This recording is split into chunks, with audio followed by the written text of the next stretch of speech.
प्रधानमंत्री नरेंद्र मोदी से जुड़ी हुई। दरअसल मां के अपमान पर पीएम मोदी ने बड़ा बयान दे दिया है। पीएम मोदी ने कहा कि वो शिव के भक्त हैं, सारा जहर निगल जाते हैं। पीएम के इस बयान पर सियासत काफी गर्म हो गई है। मैं तो भगवान शिव का भक्त हूं, सारा जहर निगल देता। पीएम मोदी के मां के अपमान पर सियासी घमासान जारी है। पीएम मोदी की मां का एआई वीडियो बनाने के बाद कांग्रेस एनडीए के निशाने पर है। असम के दरंग में पीएम मोदी ने जनसभा को संबोधित करते हुए एक बार फिर अपनी मां के अपमान का जिक्र किया। पीएम मोदी ने कहा कि मुझे कितनी ही गालियां दे, मैं तो भगवान शिव का भक्त हूँ, सारा जहर निगल लेता हूँ। मैं आमतौर पर मुझे कितने ही गालियां दे, मैं तो भगवान शिव का भक्त हूं, सारा जहर निगल देता। मैं जानता हूं इनकी पूरी इकोसिस्टम टूट पड़ेगी मुझ पर कि मोदी फिर से रोना रोने लगा। मेरे लिए तो जनता जनार्दन ही मेरा भगवान है। पीएम मोदी के भगवान के शिव के भक्त वाले बयान पर सियासत गर्म है। बीजेपी और जेडीयू ने पीएम के बयान को सही ठहराया और इंडिया गठबंधन पर निशाना साधा, तो आरजेडी और कांग्रेस ने पीएम के बयान पर सवाल खड़े किए। वो ठीक कहते हैं कि वो शिव भक्त हैं और जिस तरह शिव हर विष को पी जाते थे, प्रधानमंत्री जी को भी फर्क नहीं पड़ता कि ऐसे लोग उनके बारे में क्या सोचते हैं। हमें लगता है कि प्रधानमंत्री जी के बयान के बाद विपक्ष के कुनबे में और बेचैनी बढ़ेगी। देश की बागडोर आज एक ऐसे व्यक्ति के हाथ में है जिसका एकमात्र ध्येय देश की सेवा है, चाहे उसके लिए उन्हें कुछ भी क्यों न सहना पड़े। समुद्र मंथन हुआ विश्व के कल्याण के लिए। अमृत की लालसा में तो बहुत थे, पर विष महादेव ने पिया। चूंकि विश्व का कल्याण हो, वही हालत हमारे माननीय प्रधानमंत्री मोदी जी की है। हमारे देश के प्रधानमंत्री स्वतंत्र है अपने लिए कुछ भी कहने के लिए। वो कह सकते हैं कि वो शिव के भक्त है, वो कह सकते हैं कि माँ गंगा ने उन्हें बुलाया, वो कह सकते हैं कि वो नॉन बायोलॉजिकल है। आदरणीय प्रधानमंत्री जी यूपी जाते हैं, कहते हैं हम राम भक्त हैं। वहाँ तो अयोध्या में सीट हार गए। अब आसाम गए हैं, कह रहे हैं शिव भक्त हैं, जहर निगल जाते हैं। जहर ही उगल रहे हैं, लोगों के बीच नफरत फैला रहे हैं, धर्म के नाम पर लोगों को बांट रहे हैं। वोटर अधिकार यात्रा के दौरान राहुल और तेजस्वी के मंच से पीएम मोदी की मां को गाली और फिर पीएम मोदी की मां का एआई वीडियो बनाने के बाद कांग्रेस इस मुद्दे पर बुरी तरह फंस गई है। क्या विधानसभा चुनाव से पहले वीडियो जारी कर कांग्रेस ने अपने खिलाफ सेल्फ गोल कर लिया है? न्यूज 18 के लिए पटना से संवाददाता संजय कुमार के साथ ब्यूरो रिपोर्ट। और देखिए, देश के प्रधानमंत्री कल पूर्णिया आ रहे हैं और सीमांचल से पीएम मोदी बिहार को बड़ी सौगात देने जा रहे हैं। पीएम मोदी के दौरे को लेकर एनडीए का जोश काफी हाई है। इस रिपोर्ट में देखिए।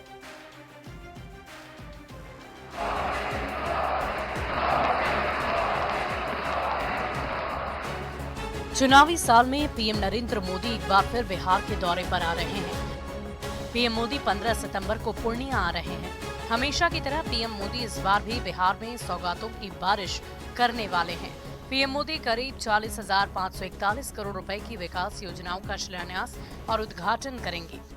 इस ऐतिहासिक प्रोग्राम में प्रधानमंत्री जी सौगात भी लेकर बिहार के लिए जब भी आते हैं तो एक सौगात लेकर आते हैं और करीब 44-45 हजार करोड़ का सौगात जो है प्रधानमंत्री जी लेकर आ रहे हैं।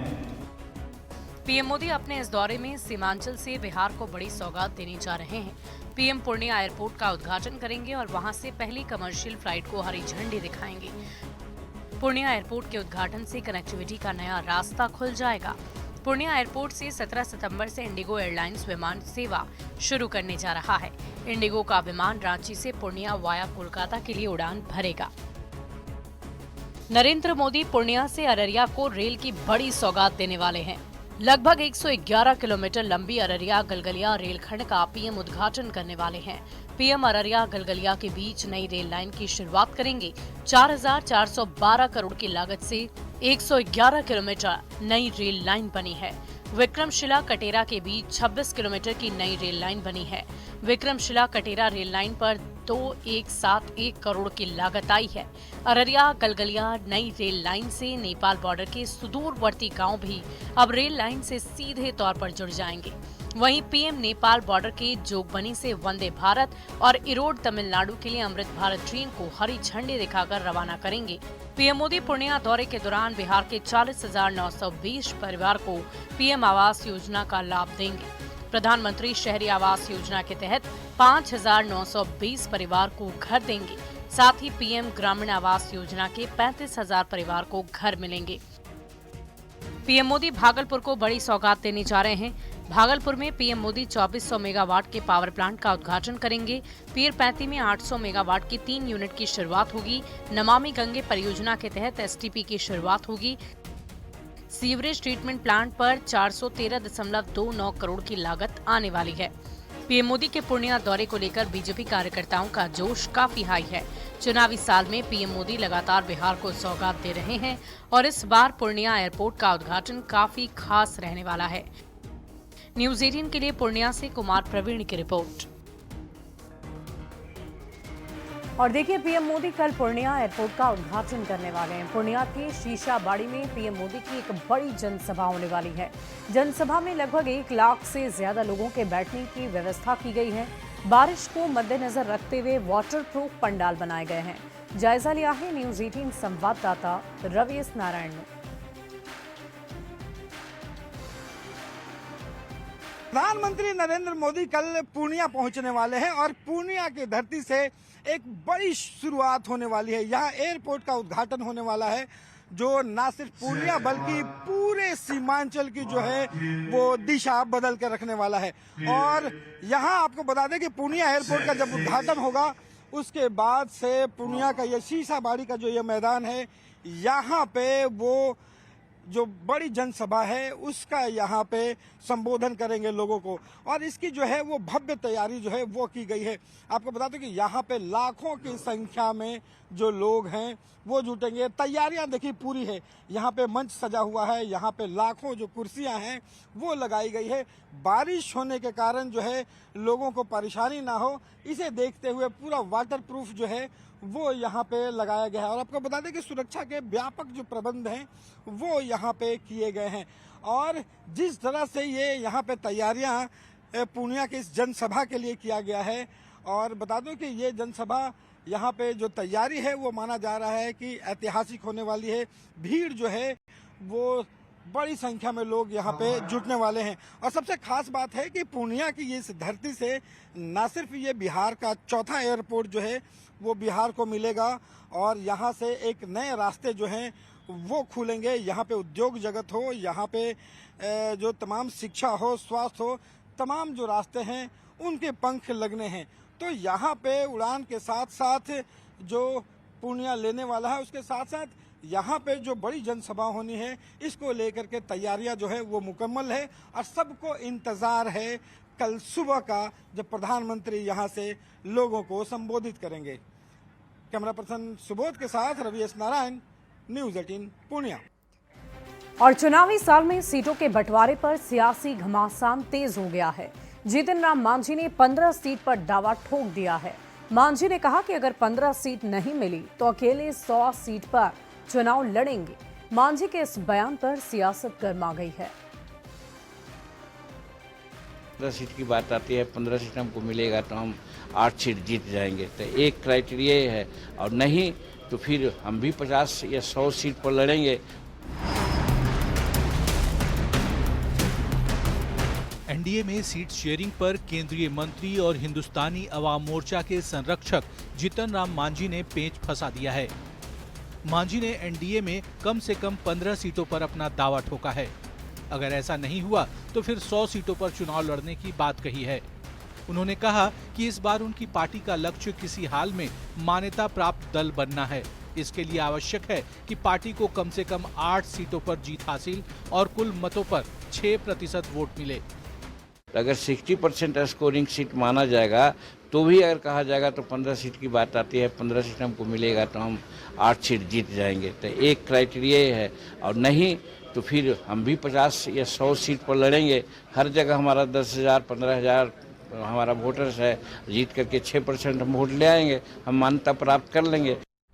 15 सीट की डिमांड पूरी नहीं होने पर 100 सीट पर चुनाव लड़ने के जीतन राम मांझी के बयान पर सियासत गर्मा गई है।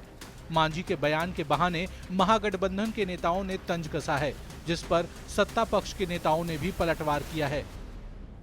देखिए, एनडीए में सीट बंटवारे पर पेच फंस गया है, सिर्फ फुटोवल शुरू हो गया है।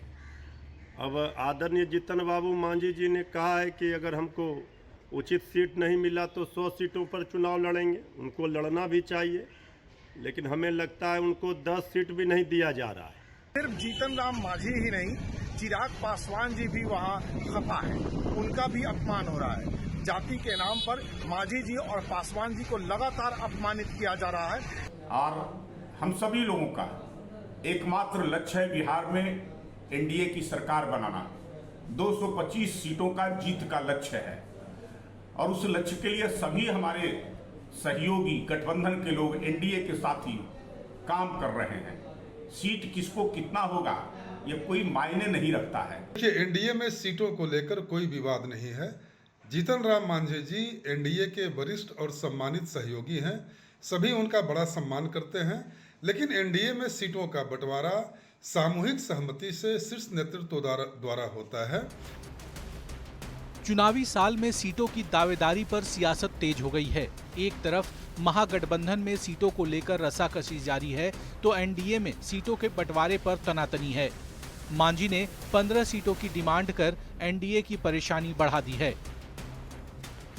न्यूज़ 18 के लिए गया से एलन लिली और पटना से आनंद अमृतराज की रिपोर्ट। और देखिए, चुनावी साल में सियासी संग्राम काफी तेज हो गया है। जेडीयू ने तेजस्वी यादव पर गंभीर आरोप लगाए, तो आरजेडी ने सरकार को ही कटघरे में खड़ा कर दिया है। इस रिपोर्ट को आप देखिए। तस्वीर झूठ नहीं बोलता, ये तस्वीर है माननीय लालू प्रसाद जी के साथ ये शशिभूषण सिंह है, ब्रजेश सिंह है। तो ये तस्वीर है जिसे दिखाकर जेडीयू नेता नीरज कुमार ये दावा कर रहे हैं कि ये चाल और चरित्र है आरजेडी का। दावा है कि यही वो सबूत है जो बताते हैं कि लालू यादव द्वारा अपराधियों को संरक्षण दिया जाता था। बिहार विधानसभा चुनाव से पहले सियासत गर्म हो गई है। जेडीयू और आरजेडी आमने सामने हैं। जेडीयू तेजस्वी पर अपराध का सिंडिकेट चलाने और अपराधियों को संरक्षण देने का गंभीर आरोप लगा रहा है। बात निकली तो लाली यादव हत्याकांड का जिक्र भी हुआ। दावा है कि जिस लाली यादव से मिलने तेजस्वी गए थे उस पर लगभग 36 केस दर्ज हैं। तेजस्वी यादव कहते हैं कि सरकार पोषित अपराधी है, और उनकी पत्नी कहती है कि जमीन के विवाद में हमारे पति की हत्या इन लोगों ने षड्यंत्र करके करवा दिया। लाली यादव की पत्नी बोल रही है कि षड्यंत्र इस सवाल पर हुआ कि जमीन का विवाद था, और तेजस्वी यादव बोलते हैं कि सत्ता के द्वारा अपराध हो रहा है। तो जरा देख लीजिए, इनका चेहरा जरा देख लीजिएगा। नीरज कुमार ने आरोपियों के आरजेडी कनेक्शन भी गिनवाए। कहा एक आरोपी ब्रजेश सिंह आरजेडी नेता है, दूसरा आरोपी शशिभूषण शहाबुद्दीन का चुनाव एजेंट रह चुका है। लालू के साथ की तस्वीरें भी दिखाई। साजिशकर्ता में जो नाम है ब्रजेश सिंह, शशिभूषण राय, इन दोनों का जरा परिचय जान लीजिए। ब्रजेश सिंह राष्ट्रीय जनता दल का नेता है, शशिभूषण राय दिवगंज शहाबुद्दीन के परिवार में जो चुनाव लड़ते थे उनके 3 बार इलेक्शन एजेंट रहे हैं। वहीं आरजेडी ने पलटवार किया। प्रवक्ता मृत्युंजय तिवारी बोले, बिहार में अपराधियों के हौसले बुलंद हैं। अस्पतालों में घुसकर गोलीबारी हो रही है। सरकार अपराध रोकने में नाकाम है और आरोप बेवजह तेजस्वी पर लगाए जा रहे हैं। अपराधी राज, गुंडा राज चलाने वाले श्री तेजस्वी यादव जी पर बेबुनियाद अनर्गल आरोप लगाकर बच नहीं सकते। अपराधियों के तांडव से बिहार करा रहा है। अपराधियों का संरक्षण सरकार दे रही है और ये ज्ञान दे रहे हैं। अब जनता जो है पाई पाई का हिसाब लेगी। बिहार चुनाव से पहले आरोप प्रत्यारोप का दौर काफी तेज है। जेडीयू तेजस्वी यादव को अपराध का सरगना बता रही है तो आरजेडी नीतीश सरकार को निकम्मी कह रही है। यानी साफ है, चुनावी जंग में अब अपराध और राजनीति सबसे बड़ा मुद्दा बन चुका है। न्यूज 18 के लिए पटना से धर्मेंद्र कुमार के साथ संजय की रिपोर्ट। और पटना से एक बड़ी खबर का रुख कर लेते हैं। रेलवे ट्रैक पर 2 शव मिलने का मामला आया है। धनरुआ डबल मर्डर केस में पुलिस का खुलासा, लड़की के परिजनों ने हत्या की साजिश रची थी, महाकाल गैंग के साथ मिलकर अंजाम दिया। रामकृष्णा नगर के फ्लैट में हत्या की गई। सुसाइड दिखाने के लिए दोनों शव ट्रैक पर फेंके गए। 3 आरोपी गिरफ्तार है, 12 लोग नामजद अभियुक्त बताए जा रहे हैं। रेलवे ट्रैक पर प्रेमी जोड़े का शव मिला था, जिसके बाद जांच पड़ताल की जा रही थी, जिसमें परिवारजनों के ही शामिल होने की खबर सामने आ रही है। सीसीटीवी कैमरास से वो सीसीटीवी कैमरास का अवलोकन किया गया। तो अवलोकन करने पे स्पष्ट हुआ कि 11 सितंबर की शाम के लगभग 7:15 बजे यह मारपीट कर किडनैपिंग की घटना हुई थी। सीसीटीवी फुटेज में बहुत सारे व्यक्ति दिख रहे हैं, उसमें से अच्छे खासे व्यक्तियों की पहचान भी की गई। उस पहचान के आधार पे और सूचना के आधार पे कई जगहों पे रेड छापेमारी की गई। तो रेड छापेमारी करने पे 2 अन्य व्यक्तियों की गिरफ्तारी हुई। उनका नाम इस प्रकार है। एक राहुल कुमार, उम्र 23 वर्ष और ये धनरुआ के रहने वाले हैं। दूसरा दिनबंधु कुमार, उम्र करीब 50 वर्ष और ये भी धनरुआ के रहने वाले। और इसी बीच एक और बड़ी खबर पटना से आपको बता दें, जहां आरजेडी कार्यकर्ता तेजस्वी आवास पहुंच गए। बालीगंज के माले विधायक का विरोध किया। आरजेडी नेता दीनानाथ को उम्मीदवार बनाने की मांग की जा रही है। पार्टी से स्थानीय उम्मीदवार देने की मांग हो रही है। बड़ी खबर आपको बता रहे हैं राजधानी पटना से। आपको बता दें कि विधानसभा चुनाव को लेकर राजनीतिक दलों की तरफ से लगातार तैयारियां की जा रही है और इसी बीच टिकट और सीटों की दावेदारी भी जारी है। और खबर ये आ रही है कि तेजस्वी आवास पर पालीगंज के माले विधायक का विरोध किया गया है। आरजेडी नेता दीनानाथ को उम्मीदवार बनाने की मांग की जा रही है। पार्टी से स्थानीय उम्मीदवार उन्हें बनाने की मांग लगातार जारी है।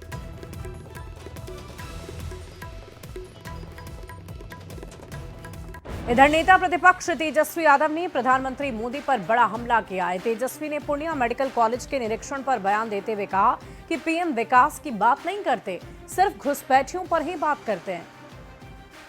आप लोगों के सामने रख दिया। कल ही रात में हमने औचक निरीक्षण में जो जीएमसीएच जो वहाँ का मेडिकल कॉलेज उसकी स्थिति जो है आप लोगों के सामने रख दिया। कहीं कोई विकास का काम नहीं हो रहा, कहीं मुद्दे पे प्रधानमंत्री बात नहीं करेंगे, केवल घुसपैठिया घुसपैठिया घुसपैठिया की बात करेंगे। लेकिन लोगों की तरक्की, बिहार की तरक्की, गरीब के बारे में बात नहीं करेंगे, पढ़ाई दवाई कमाई सिंचाई के बारे में बात नहीं करेंगे। हम तो उम्मीद करते हैं कि प्रधानमंत्री जी पूर्णिया आ रहे हैं तो वहाँ के मेडिकल कॉलेज भी चले जाएं और साथ में हमारे चाचा को भी लेके चले जाएं, स्थिति जान जाएंगे क्या है। बेगूसराय में भारतीय जनता पार्टी युवा मोर्चा का कार्यकर्ता सम्मेलन आयोजित हुआ, जिसमें केंद्रीय मंत्री गिरिराज सिंह और उप मुख्यमंत्री सम्राट चौधरी मौजूद रहे। इस कार्यक्रम में हजारों युवाओं ने हिस्सा लिया। गिरिराज सिंह ने मुसलमानों पर वोट देने को लेकर सवाल खड़े किए, जबकि सम्राट चौधरी ने विपक्ष पर तीखा हमला बोला।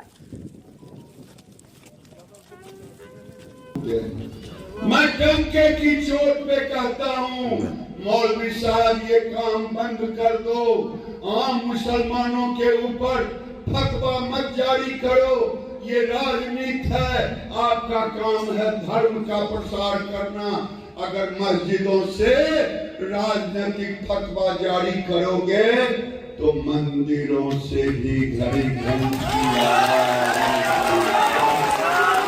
जी ने पहले रानी भी लाया, फिर राजकुमार भी लाया, राजकुमारी भी लाया, दूसरी राजकुमारी भी लाया, राजकुमार भी लाया। अब कहीं अब 2 और बहन कहें कि भाई हमको भी राजनीति में आना तो वो आ सकती है।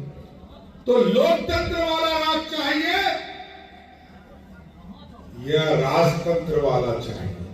और क्योंकि इसलिए कहता हूं साथियों, क्योंकि लालू जी पहले कहते थे कि हमको वोट करो, फिर कहा राबड़ी देवी को वोट करो, फिर कहा तेजस्वी यादव को वोट करो। एक बेटा को घर से निकाल दिया। कहीं मालूम चला कि अगला चुनाव में, इस चुनाव जब हार जाएंगे तो अगला चुनाव में कहेंगे इस बेटा को भी निकाल दिया, इस बेटी को वोट करो। मोतिहारी में आगामी विधानसभा चुनाव को लेकर एनडीए में खींचतान शुरू हो गई है। स्वास्थ्य मंत्री मंगल पांडे और सांसद राधा मोहन सिंह ने मौजूदा विधायक प्रमोद कुमार को फिर से उम्मीदवार घोषित किया है, जबकि जेडीयू नेता दिव्यांशु भारद्वाज ने खुद को एनडीए का उम्मीदवार बताया। बापू सभागार में उन्होंने शक्ति प्रदर्शन करते हुए कहा कि उन्हें नीतीश कुमार और ललन सिंह का आशीर्वाद प्राप्त है। अब देखना ये होगा कि एनडीए इस टकराव को कैसे सुलझाएगी।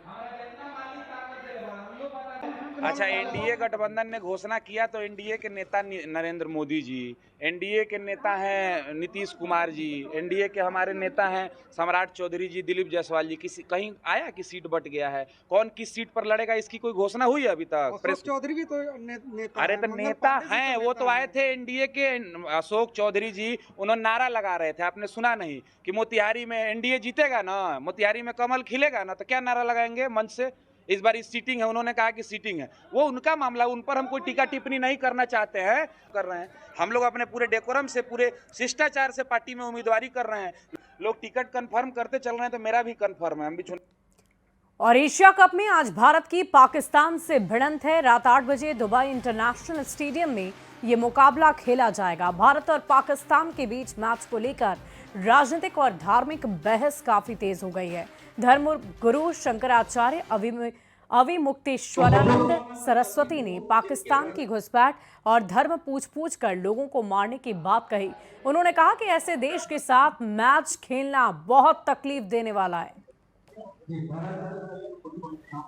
ये दुर्भाग्यपूर्ण है कि जिस पाकिस्तान के द्वारा हमारे देश में घुसपैठ करके लोगों के धर्म को पूछ करके मारा गया, उसी पाकिस्तान के लोगों को यहाँ पर मैच खेलने के लिए हमने फिर से आमंत्रित कर दिया। आज उस दिन भी दुख हुआ था, लेकिन उससे ज्यादा दुख हो रहा है। खबर पटना से, जहां जितिया व्रत के अवसर पर बीजेपी सांसद धर्मशीला गुप्ता ने व्रत रखा और 100 महिलाओं के साथ पीएम मोदी की लंबी उम्र की कामना की है और देश की उन्नति के लिए भी ये व्रत रखा गया है। मंदिर में जितिया व्रत की विधिवत पूजा की गई है। देखिए पटना से न्यूज़ 18 संवाददाता रजनीश कुमार की ये रिपोर्ट।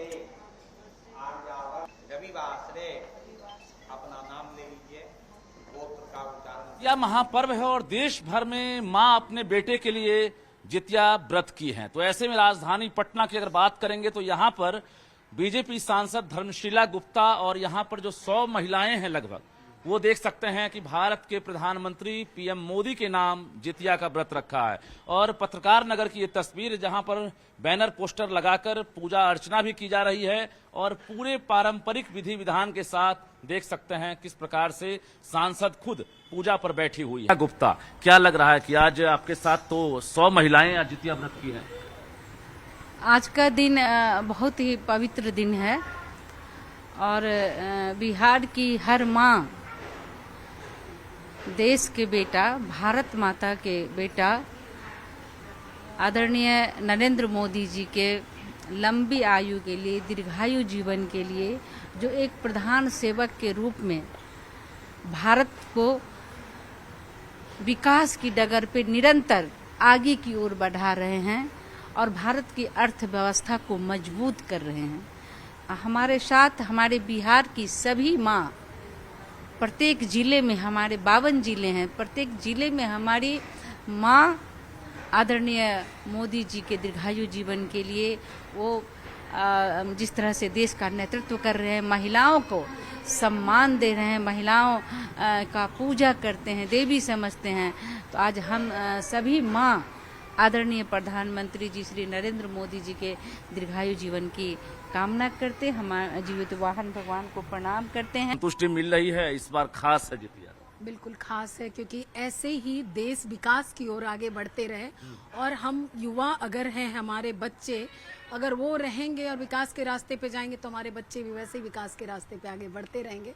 तो इस कामना के साथ देश के बेटा के लिए देश की हर एक माता व्रत रख के उनके आगे बढ़ते रहने की क्षमता उनकी बढ़ाए, ताकि हमारे बच्चे की क्षमता बढ़ती रहे।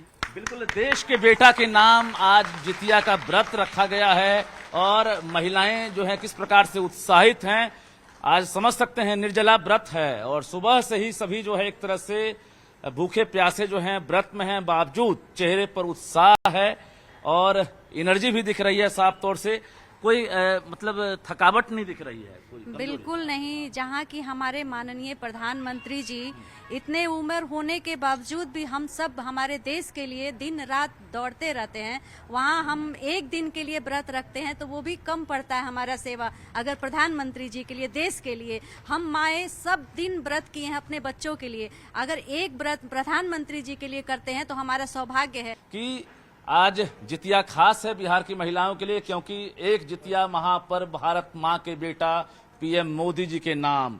और यहाँ पर देख सकते हैं कि जो पोस्टर लगे हुए हैं इसमें माँ और बेटे का जो प्यार है उसे भी दर्शाया गया है। सांसद धर्मशीला गुप्ता खुद यहाँ पूजा अर्चना कर रही हैं और पीएम मोदी के लंबी आयु की कामना भी कर रही हैं और देश की उन्नति विकास को लेकर भी लगातार दुआएं और प्रार्थना का दौर जारी है। कैमरामैन दीपक के साथ रजनीश कुमार, न्यूज 18 पटना। और पटना में भू सर्वेक्षण अमीनों का प्रदर्शन जारी है। नियमित करने की मांग को लेकर आयकर गोलंबर पर अमीनों ने प्रदर्शन किया है। हालात को संभालने को लेकर पुलिस को हल्का बल प्रयोग भी करना पड़ गया। डीएम और एसएसपी ने मौके पर जाकर स्थिति का निरीक्षण किया। अमीनों ने वीर चंद पटेल पथ पर भी प्रदर्शन किया।